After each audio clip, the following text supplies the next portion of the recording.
Hello there, GCSEers, and today we're going to explore the question, how do Christians work in their local communities? Now, as we have seen, belief affects what people do, and this is the same for Christians.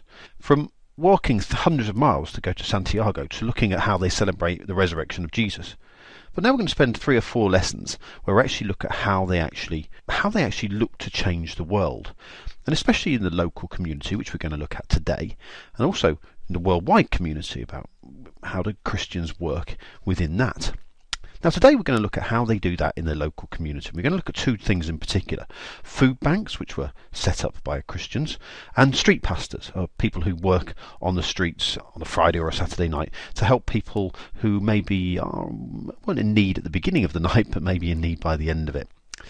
Now we need to explore really the idea about why Christians do this before we actually start to look at that in a bit more detail. And I suppose the reason is that one of the things is that we need to know the difference between the word church and the word church. You're going to say, oh, so that sounds a bit daft. How can they're both the same word? Just one's got a capital letter and the other one hasn't. Well, Christians distinctly look at the differences between them. And the first word without the capital letter, church, is the place, the building. And we've looked at all the churches in Droitwich and all those different places there. Whereas the church with a capital letter is the community, the actual people. So often when you hear the word Christian church used, if it has a capital letter, it refers to the community, the people who actually work and who are Christians. Now, we've looked at this picture a lot of times before. It's the parable of the sheep and the goats. We're going to refer to it a great deal today because this is here where we're starting to look at why do Christians do what they do? How does their belief affect what they do? And as you remember, you've got I was hungry and you fed me, thirsty and you gave me a drink, I was sick and you took care of me, I was naked and you clothed me, I was a stranger and you welcomed me, and I was in prison and you visited me. Now we're going to look at these in a great deal, possibly in our next units after we've looked at Sikhism. But today we're going to really refer to it, this idea of I was hungry and you fed me, and thirsty and you gave me a drink, as well as I was a stranger and you welcomed me. And that's where we're going to start with, I was a stranger and you welcomed me. We're going to look at the work of street pastors. Now street pastors are an interdenominational group. That means they're not Roman Catholics or they're not Anglicans. They come from lots of different Christian groups who go out into the streets during the evenings to support people who've been on a night out. Now, they cannot enforce the law, but what they will try and do is they will deal with antisocial behaviour and drunkenness and just people who generally need something to help them. You know, maybe they've been stranded from their friends and aren't capable of getting them home, so they'll actually try and help those people in those particular situations. Now, this group, the street pastors, started in 2003 with 18 volunteers in a place called Brixton in London. And they've gone on from 2003 to become a nationwide organisation who challenge gang culture and antisocial behaviour. But mostly they work with people who need help on a Friday or a Saturday night because they've had too much to drink, or maybe because of drug-related issues or something like that. And they can actually help antisocial issues. And there's actually a group of street pastors in Worcester, and they've provided, during 2015, they provided the following care. On 26 occasions they calmed aggressive situations down, 158 supports of vulnerable people, probably people who've had a little bit too much to drink. 733 pairs of flip-flops were given out, and that's often because shoes that sometimes people, both male and female, wear out on a Friday night aren't really suitable for walking in if you've had a little bit too much to drink, so they give out flip-flops. 857 bottles of water were given out, which can be very useful. 26 blankets if people are cold, especially if they're homeless.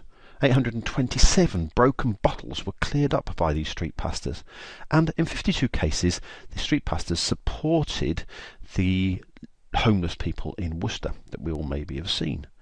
Now, as I said, they do this because of the idea of I was a stranger and you welcomed me. They go to people who are obviously in need of help because of whatever reason, and they help them, not people who they know, people who they work with. And I suppose you could also call this the idea of agape love. Now, agape love is something we're going to be looking at probably later on in the course as well, but agape love is showing love to people who you don't know, or maybe never even meet again. You know, it's why lots of people show that kind of, it's a Christian idea of love. It's the kind of idea that people said that Jesus had when he was being crucified. Yeah, he forgave the people who were crucifying him. And lots of Christians show that, and Street Pastors is just one particular way. Now, another way is food banks. And here we can look at the sheep and the goats again and say, I was hungry and you fed me, or thirsty and you gave me a drink. Now, this began in 1997 by a Christian couple who were actually setting up food for another country, for Bulgaria. And whilst they were doing that, a very desperate woman phoned up and said that she needed some food.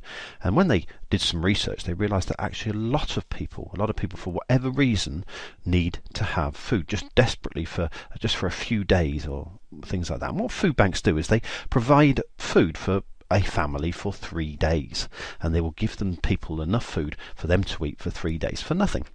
And as I say, they've become a major source of food for poor people in the UK, and 1 in 5 people actually, they think, could actually benefit from a food bank. And what happens is non-perishable food is given to the charity via churches and schools and supermarkets to the food bank. And people work there and they get these all together. And as I say, the non-perishable foods, so they're things like tinned baked beans and meat and things like that. And people work there, and often they're not Christians, but still believe in the importance of helping in the local community. Mostly, though, the organisations are set up by churches, and we can see that in our own town of Droitwich.